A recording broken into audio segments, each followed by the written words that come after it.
Welcome to me!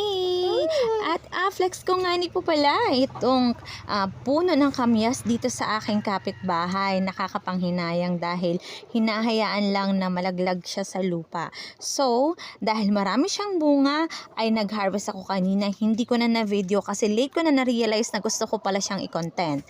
So, ayan, habang kumukuha yung anak ko at tumulong kasi siya sa pagkuha sa akin, makikita niyo gusto niyang abutin yung nasa taas-taas. Anyway, yan. So, ang dami naming nakuha na mga kamyas at ang lalaki talaga. So, ang gagawin namin dito ay amin itong gugulayin at gagawa din ako ng candy. Since mahilig yung mga anak ko sa candy, why not na gumawa na lang ako ng candy na healthy para sa kanila. At mahilig din naman din ako sa candy na matamis, maasim at medyo may konting alat. So, yun lang po, pakiabangan. I-upload ko yung video kung paano ko ginawa yung candy pero hindi pa po sa ngayon kasi kumbaga first time kong maggagawa ng candy.